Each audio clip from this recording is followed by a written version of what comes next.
Depuis le coup d'État survenu le 26 juillet 2023, marquant l'avènement du Conseil national pour la sauvegarde de la patrie au Niger, le pays a entrepris une nouvelle voie dans sa politique extérieure. Cette nouvelle direction vise à diversifier ses partenaires dans de divers domaines afin de renforcer sa souveraineté sur la scène internationale. Cette démarche se caractérise par une approche de coopération mutuelle bénéfique, dénuée de toute contrainte. L'entretien téléphonique historique qui a eu lieu le 26 mars 2024 entre les présidents du Conseil national pour la sauvegarde de la patrie, le général de brigade Abdourahmane Tiani et son homologue russe Vladimir Poutine, illustre cette volonté de renforcer les liens entre le Niger et la Russie. Cette coopération stratégique multisectorielle et globale vise à faire face aux défis actuels, notamment en matière de sécurité. Depuis le coup d'État, le Niger cherche à réaffirmer sa position sur la scène internationale et à diversifier ses alliances afin de garantir sa sécurité et son développement économique.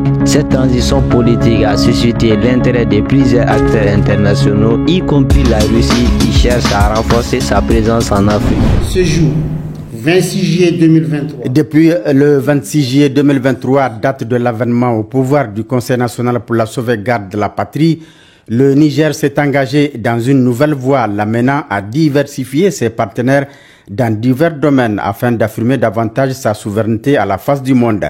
Une nouvelle voie qui rime désormais avec une coopération gagnant-gagnant dépourvue de tout complexe. C'est dans cet esprit que le président du Conseil national pour la sauvegarde de la patrie, chef de l'État, le général de brigade Abdourahmane Tiani, a eu un entretien téléphonique le 26 mars 2024 avec son homologue de la Fédération de Russie, Vladimir Poutine. Le renforcement d'une coopération stratégique multisectorielle et globale entre le Niger et la Russie pour faire face aux menaces actuelles, notamment sécuritaires, était le point d'orgue de cet échange téléphonique de portée historique entre les deux chefs d'État. Et comme pour donner un contenu concret à cette nouvelle coopération, nous avons assisté ce mercredi 10 avril 2024 à l'arrivée à Niamey d'un Ilyushin 76, un gros porteur russe transportant du matériel militaire de dernière génération avec à son bord instructeur militaire du ministère russe de la Défense. Nous sommes ici pour former l'armée du Niger pour aider, en utilisant le matériel militaire arrivé ici. C'est le matériel pour différentes spécialités militaires, pour formation de spécialités militaires. Nous sommes ici pour développer la coopération militaire entre la Russie et le Niger.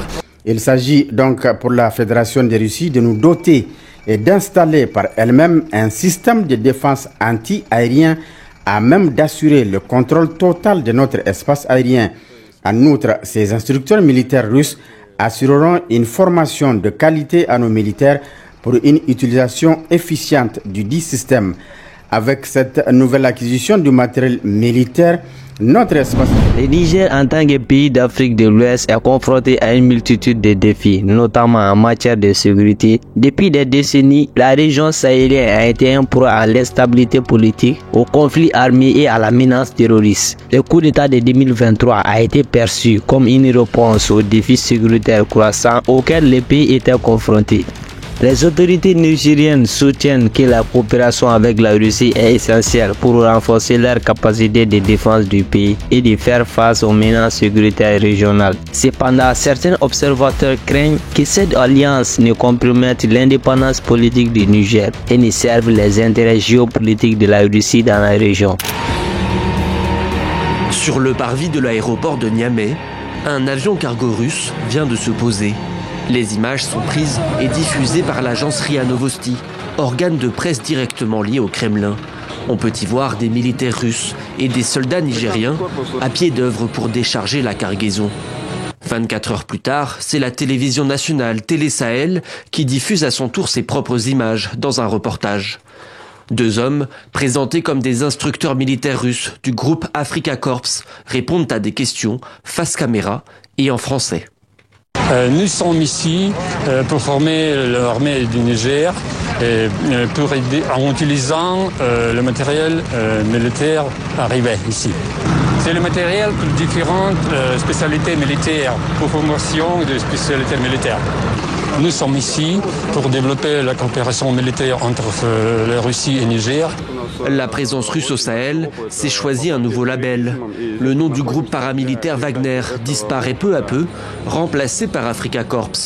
Officiellement, la nouvelle organisation est une structure directement rattachée au ministère de la Défense. Une distinction qui explique peut-être cette communication ouverte, là où le groupe Wagner opérait en secret. Dans les deux cas, les buts poursuivis restent les mêmes, l'expansion de la Russie dans la région. Après le Mali et le Burkina Faso, le Niger est le troisième pays à opérer un virage vers Moscou. D'après la télévision nationale, le chef de la junte du Niger, Abdulrahman Chani, et Vladimir Poutine se seraient entretenus le 26 mars dernier au sujet de cette nouvelle coopération. Le renforcement d'une coopération stratégique multisectorielle et globale entre le Niger et la Russie pour faire face aux menaces actuelles, notamment sécuritaires, était le point d'orgue de cet échange téléphonique. Depuis son arrivée au pouvoir, la junte nigérienne a rompu ses liens avec ses principaux partenaires militaires. La France d'abord, et puis il y a un mois, les États-Unis, priés de quitter leur base d'Agadez, où sont stationnés plus de 1000 hommes. L'arrivée de l'Africa Corps dans le pays consacre ce rapprochement avec la Russie, entamé depuis plusieurs mois après le renversement du pouvoir de Mohamed Bazoum. Les données disponibles indiquent une augmentation des activités terroristes dans les régions sahéliennes, notamment par des groupes tels que Boko Haram et l'État islamique dans les Grands Sahara. Face à cette menace, le renforcement des capacités militaires nigériennes est considéré comme une nécessité pour assurer la stabilité et la sécurité dans la région. La montée du terrorisme, les rivalités géopolitiques entre les grandes puissances et les enjeux liés aux ressources naturelles sont parmi les principaux facteurs qui influencent la politique étrangère du Niger. Dans ce contexte, la coopération avec la Russie peut être vue comme une réponse stratégique aux défis sécuritaires et géopolitiques auxquels le pays est confronté. La coopération entre le Niger et la Russie dans le domaine de la défense témoigne des défis et des opportunités auxquels le Niger est confronté dans sa politique étrangère post-coup d'État.